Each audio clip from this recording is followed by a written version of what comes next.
दोस्तों नमस्कार, मैं सुबोध कुमार। आप देख रहे हैं खबर नेशनल टाइम्स। और लगातार जैसे कि मैं आपके सामने ये वीडियो दिखा रहा हूँ, तमाम जानकारी लाता हूँ। और जैसे कि अगर मैं बात करूँ बोध गया आंदोलन की, तो वो उसका रूप अब बढ़ता जा रहा है, विस्तृत रूप लेता जा रहा है। क्योंकि तमाम, अगर मैं भारत के भक्तों की बात करूँ या फिर बाहर से तमाम तिब्बत की बात करूँ, वो तमाम जगह से आ रहे हैं और आंदोलन बढ़ता जा रहा है। तो इसी कड़ी को लेकर यहाँ पर दिल्ली में आज जंतर मंतर पर आंदोलन हुआ था, उसको बचाने के लिए। क्योंकि बौद्ध विरासत, और वहीं बता दें BTC एक्ट है 1949, उसको लेकर के ये आंदोलन चल रहा है। जी। तो मेरे साथ उपस्थित हैं भिकुणी पूर्णिमा जी।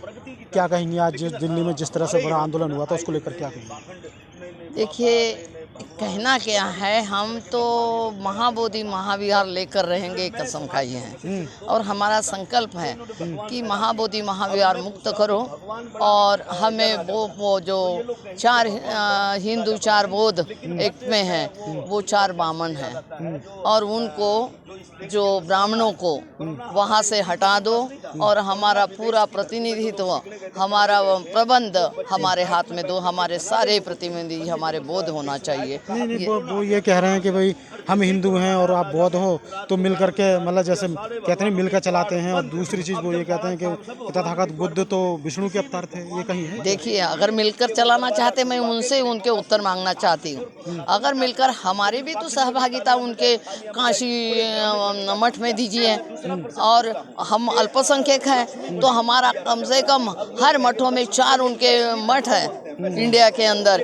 कहीं वो साउथ में है, मध्य प्रदेश में है, ये जो शंकराचार्य के पुरी में है। सब मठों में, जैसे प्रयागराज, सभी मठों में हमारा प्रतिनिधि होना चाहिए। तब तो हम एक समझौता मान सकते हैं, वरना हमें समझौता पसंद नहीं है। दूसरी एक बात, भगवान बुद्ध विष्णु के अवतार, बुद्ध अनिश्वरवादी थे।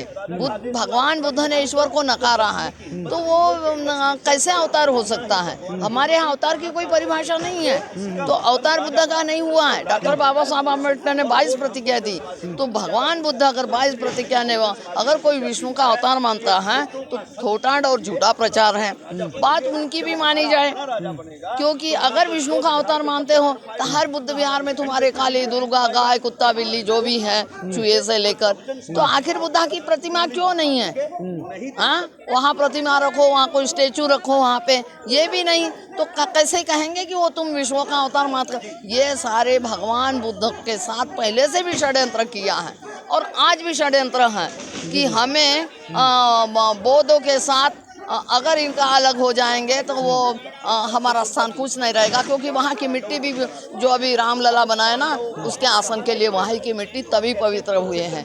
तो ये वहाँ मुझे ये बताइए, जिस तरह से आंदोलन चल रहा है वहाँ, और जो आंदोलन पहले से, ये आंदोलन तो पहले से चल रहा है, लेकिन फिर से अब इसकी जो मेन रूप से स्टार्ट किया गया है। लेकिन अगर मैं बात करूं धम्म के प्रचार की, तो लोगों में जैसे काफ़ी समय से हमारा बौद्ध धर्म चला आ रहा है, लेकिन जिस तरह से वो लोग प्रचार करते हैं, अगर मैं दूसरे धर्म की बात करूं, ब्राह्मण धर्म की बात करूं, तो वो प्रचार करते हैं, लेकिन हमारे बौद्ध धर्म का प्रचार नहीं हो पा रहा जिस तरह से आंदोलन में। क्योंकि अगर बिहार की बात की जाए, तो बिहार में बुद्धिस्टों की संख्या बहुत कम है। तो ये कहाँ कमी रही है? प्रचार जिस तरह से प्रचार होना चाहिए, तो प्रचार नहीं हो पाया। देखिए, आज बिहार जाग गया। वो कहने लगे, हमारा जो बिहार का नाम, जो बिहार को ही बिहार रूप दिया हिंदी में, वजन को वजन कहते, विमला को बिमला कहते, ऐसे ही बिहार को वो बिहार कहने लगे। तो ये बात है। और वहाँ के जो लोग हैं, आज तक उनको बैकवर्ड समझा जाता था, वो समझने नहीं देते थे उनके वो सामाजिक क्रांति। जैसे महाराष्ट्र के या साउथ का आदमी शिक्षा के क्षेत्र में आगे गया, वो कमज़ोर रहा, आर्थिक भी और शारीरिक भी कमज़ोर, आर्थिक कम है, और उनके ज्ञान से भी कम रहा। पर ये है कि आज वो समाज भी जगा। अगर भारत, इस टाइम भारत जगा हुआ है, क्योंकि नॉर्थ ईस्ट का आदमी भी बुद्धिस्ट साथ में जुड़ा है, हिमालयन भी हमारे साथ जुड़े हैं। और आप पहले तो हमारा इधर का महाराष्ट्र और इधर का तबका तो पहले जागरूक था, क्योंकि हमने 92 से पहले टप में से लेकर हम 6 महीने यहाँ आंदोलन किए, 7 महीने लाल किले के पीछे सालों साल आंदोलन चला। पर ये बेईमानी सरकार ने हमें न्याय नहीं दिया, और हमारे 4 प्रतिनिधि वहाँ बिठा दिए, और वहाँ कमज़ोर होते गए। ये बात रही हमारी। आंदोलन जिस तरह चल रहा है, क्योंकि भिक्खू लोग बैठे हुए हैं, लेकिन भिक्खू आंदोलन किस तरह से आगे का जो रणनीति कैसे कर पाएंगे? क्योंकि पब्लिक कैसे निकल के आएगी? पब्लिक को पता नहीं है धर्म के बारे में। जो नॉर्मल लोग हैं, बस्तियाँ हैं, तो उन बस्तियों तक बौद्ध धर्म पहुंचा नहीं, उन्हें पता नहीं कैसे, तो क्योंकि पब्लिक से आंदोलन बढ़ता है तो ओनली भिक्षुओं से कैसे चलेगा? देखिए, मैं पूरे राष्ट्र भर में मैंने धम्म कार्य किया। मेरा मेन कार्य पंजाब में रहा है। वहाँ जीरो से हमने काम उठाया। खाली एक विहार था भूटा मंडी में, सिद्धार्थ नगर में। उसके बाद में अनेकों बुद्ध विहार हुए हैं, वहाँ धम्म क्रांति हुई।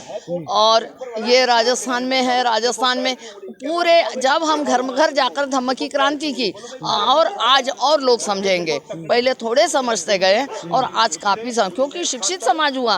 उस टाइम अशिक्षा थी, अंधविश्वास था, और इसीलिए आज डॉक्टर बाबा साहब आम्बेडकर को पार्लियामेंट में नाम लिया जाता है और उनकी हर जगह फोटो ऑफिस में फोटो लगाई जाती हैं। और इसीलिए वो डॉक्टर बाबा साहब आम्बेडकर के विचारों पे चलकर ये लोग बुद्ध धम्म के रास्ते में आए। इनको पता ही नहीं था, ये लोग अंधविश्वास में फंसे हुए थे।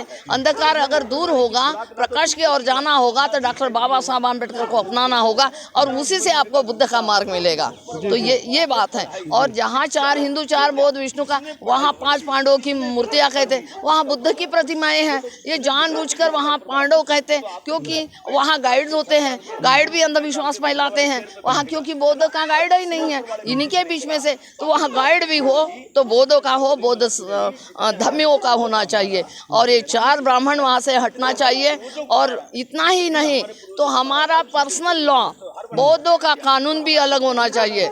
जो हमारा पर्सनल लॉ की हमारी बहुत दिन से डिमांड है कि हिंदू के कानून से हमें अलग कहे, पर उन्होंने हमारा पर्सनल लॉ अभी तक अलग नहीं किया और उन्हीं के बीच में रखा गया। तो हमारा ये बौद्धों का भी ये डिमांड है कि हमारा पर्सनल लॉ अलग होना चाहिए और आप अलग करा दिए जानबूझकर हमें उनके। जब सिखों का अलग देते, मुसलमान का कानून अलग है, तो हमारे बीच में हिंदू के किसी भी हमें अन्ना ईश्वर अनात्मवादी लोग हैं, तो जानबूझकर हमें क्यों रखना चाहते हैं? तो ये लोग चाहते हैं कि अगर बौद्ध समाज ज़्यादा बनेगा तो हिंदू कहने वाले कोई नहीं रहेंगे। इसीलिए जानबूझकर वहाँ का ब्राह्मण जो पंडा वो घंटी बजाता है वहाँ पे, और रोज वो वहाँ एक चबूतरा सा बना और घिस घिस कर वो तो धार बनाना चाहता है कि लिंग का आकार पैदा हो। ये स्थिति है रोज वहाँ। जब बुद्ध के धर्म में मेडिटेशन है, साधना है, उसके पंचशील का पालन है, लोग जाए अपने माइंड को ठीक करे, शांति से बैठे, तो घंटी से क्या मतलब है? घंटी के इनके भगवान जगेंगे, हमारे भगवान बुद्ध नहीं जगने वाले घंटी से। घंटी तो होते हैं व्यक्ति को जगाने के लिए, समय के बात नहीं करते तो समय को दिखाने के लिए होती है, ना कि वो वहाँ घंटी बजा से हमारे बुद्ध भगवान जगने वाले नहीं हैं। आंदोलन को लेकर क्या संदेश देना चाहती हैं? आज मैं आंदोलन से यही संदेश देना चाहती हूँ कि 35 साल पहले से मैं इन आंदोलन की कड़ी रही हूँ। यही धरती है, यहीं से हमने धरने चालू कर दिए हैं।